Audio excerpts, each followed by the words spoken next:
Hey everyone, welcome back to the channel, and today I'm going to be reacting to Netherlands versus Japan. Now, this was a match I expected to be relatively even, and it turned out that way because, again, I think people underestimate Japan, and I don't think they're a team to be underestimated. I said it in probably my first video I uploaded. Don't underestimate the Asian teams because they will run more, and that's what they did. They kept pressing and they got the draw. They got the result, coming from behind twice. All right, so I'm gonna go and look through now at the lineup. Let's look at the lineup right now to see what happened and what formation both teams were playing. All right, so for Netherlands we have a 4-1-2-3 formation. Supposed to be seeing it right now. So we have Verbruggen in the goal. I hope I pronounced that right. Dumfries, Van Heck, Van Dijk, and Van de Ven. I didn't know Van de Ven could play on the outside. That was impressive. He had a very good run. We have Frenkie de Jong in the midfield, Gravenberch and Reinders, yeah. Somerville, Malin as striker, and Gakpo over on the left.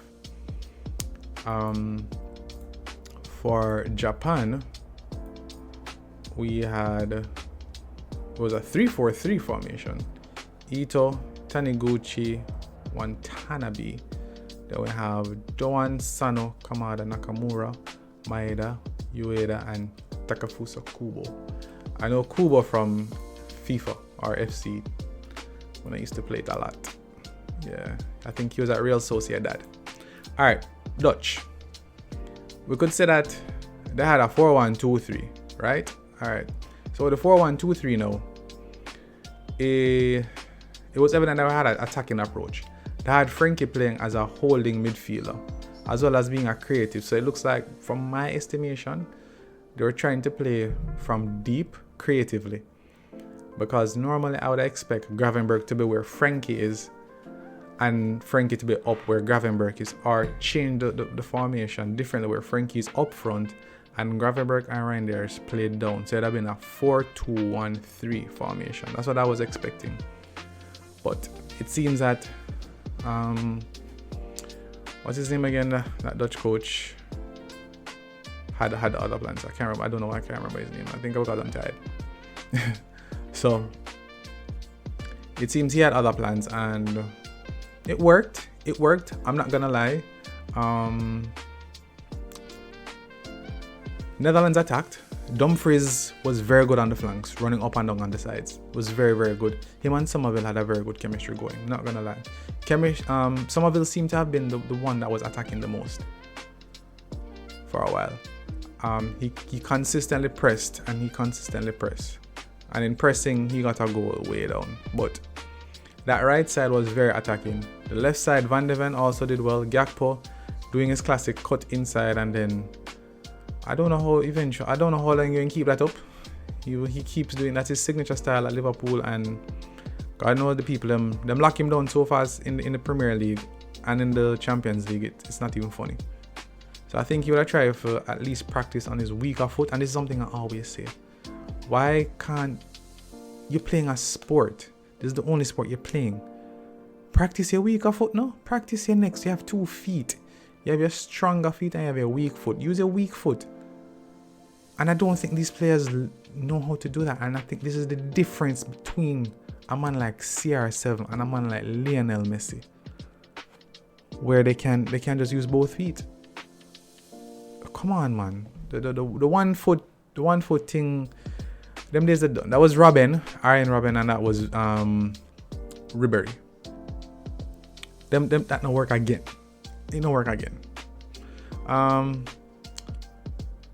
Somerville had a very good game for Netherlands for me. He was very good.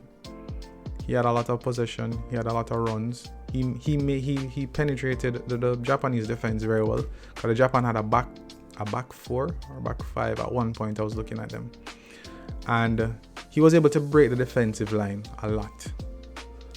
Gakpo did the same. Malin, I don't know what he was doing. I do remember that they had a strike on the field, honestly, because yeah, I couldn't really see him. Not gonna lie, Japan, no. Is it Japan? No. Japan was going. Japan was making the effort.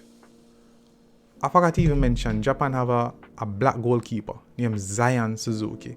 So big up yourself, Japan. They have a black I've never seen a black player for Japan. Maybe there has been in the past, but I've never seen one since I've been watching ball. That's very good to see. Japan pressed and Japan played. Japan ran like I expected Japan to run. They did very... There's one thing with Japan, you know. Like I always say, the Asian sides, they're going to run and they're going to run. And that's what they did very, very well.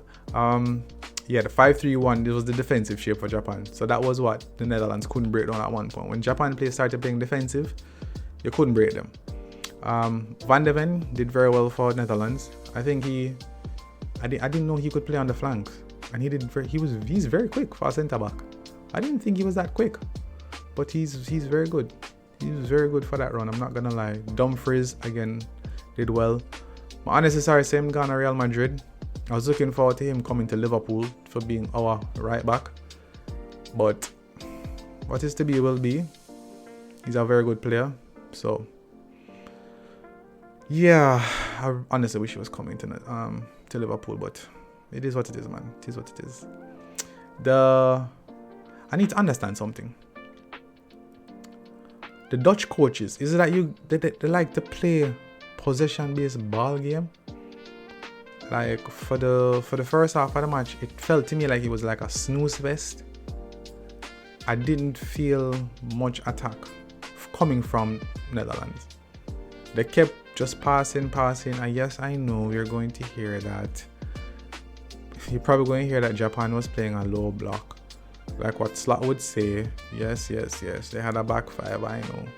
But still, there was no sense of urgency in attacking. They just kept passing behind, crossing, or overhead. So they passed 2 times in the back between Van Dijk, Frenkie, and then they tried to do a long ball. I realized Frenkie was trying to do a lot of long balls to the flanks.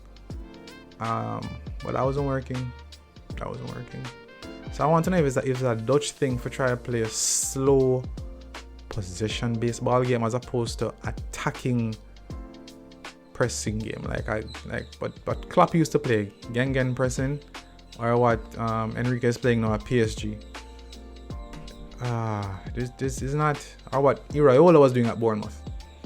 You know, that aggressive attack, press, push, move like what USA was doing the other night. I don't know. Let me know, cause it was boring. It was a snooze fest in that first half, not gonna lie. Suzuki made a very good save.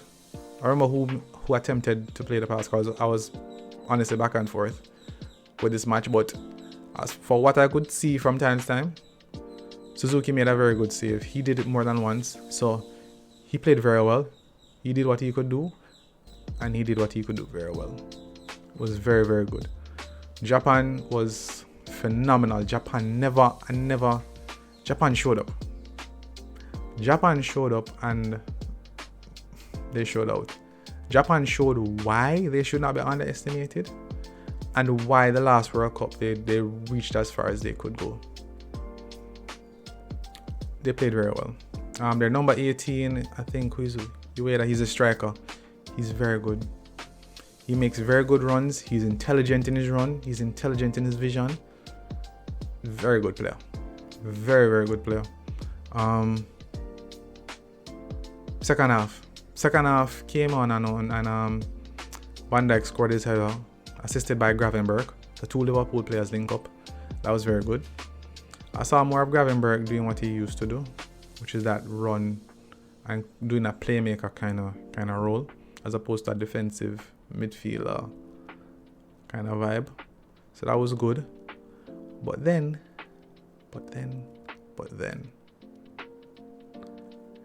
Japan. One thing with Japan, they're persistent. Japan is very persistent. They kept doing crosses, and I kept saying to myself, why are you doing crosses so much when you have some 6'5", probably not 6'5". I don't remember how tall Van Dijk is, but you have 6'3", 6'2". I don't think any player on that defensive line is under 6 feet tall. And Japan kept doing crosses and not winning because, of course, these Dutch players are tall. They kept heading out the ball, and I was like, why Japan keeps doing this? The most attack that came out, or the goal that scored were coming from those quick passes, the quick 1, 2, 3 passes that they kept very low, passing it on the ground, making a run, cutting around the defense, and then cutting in. That's what led to the first goal when they scored in the 57th minute. I didn't get to see that goal, but I saw a replay of the goal, and I was like, yeah, that's what they needed to have done. Play low, stick low, pass the ball, and beat the defense, because you're going up against a team that is very tall. It only makes sense. But I think they had a reason why they kept practicing the crosses, because it played off in the end. Somerville's goal was very good as well. Somerville was playing from a longer time for bring them back in the lead. He was the only player who was consistently attacking. I saw a glimpse of Gakpo coming in and out, but I mean, Gakpo was there, but it wasn't consistent. It was on and off. Somerville was probably, like, for me, the most consistent Dutch attacking player the whole time. So I'm going to give him credit for that, and it paid off in the end with his goal. It was a very, very good goal. He kept making the runs. He kept looking for the gaps, the spaces, and once he got the opportunity and him smell blood, him go for it, and he did very well. So big up to yourself for that. But no, Japan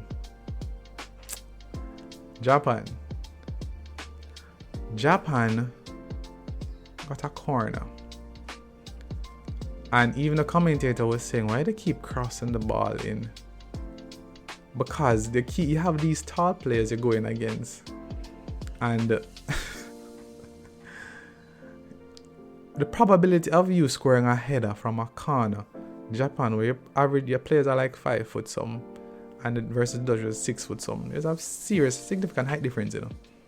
And to see a Japanese score a header from a corner against a Dutch side, it was very impressive. And it just goes to show that, you see, persistence is key, you know. You see, if they keep pushing, they keep trying. They kept trying, and eventually the crack happened, and then it broke right home, equalizing 2-2. So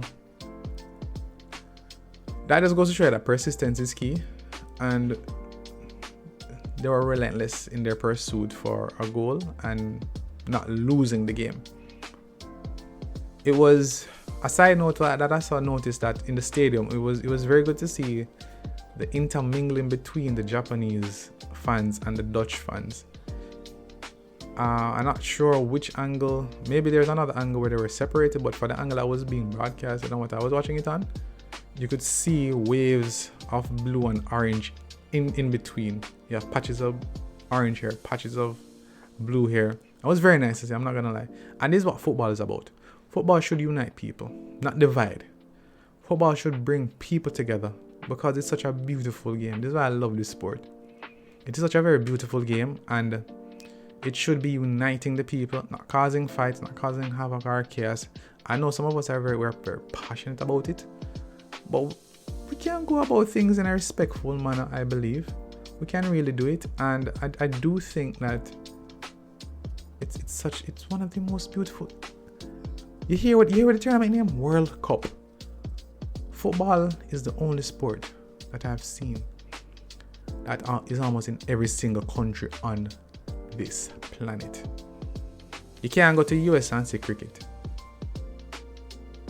Can you? No. And you're not going to go to somewhere and see NFL playing over there. No. And you're not going to go to the next country and see baseball. Well, except for probably like Japan and those countries that have their competition over there. But the bottom line is this: football is the only sport that you can see. I'm almost certain you can go to probably every country and find a football field. Where there's a small little 6 foot space, or a big field with 2 goals, with 2 stones, 2 sticks, 2 cones. football is the universal sport. So it was very good to see that. I'm not gonna lie, I loved it very much when I saw it. I was like, this is beautiful. This is why I love this game so much. Something to note that after, and I'm going to bring up the substitution list. I realized that after Netherlands made the subs, it looked like they went into a defensive formation when they went up, which is what led to the goal. What's his name? Ogawa. Nathan Ake came on, Memphis Depay came on, Brian Brobby, 10 Coop Miners, and Quinten Timber. These players came on and they took off Daniel Malin, and they took off Somerville, and they took off Gakpo. They took off the 3 front attackers that were attacking most of the time for the Dutch, which is what they're supposed to do, and you went into a defensive shape with a back 5, a 4, and then I guess a 1. Right? So that, I think that's what they pulled this thing out of their attack, and then that's what allowed Japan to press, because again, Japan not gonna stop pressing. So that was what happened. Pretty much, I believe the Dutch, they gave up the game. They tried to see out the win, but it never worked out for them. And I would say you can't underestimate the opponent.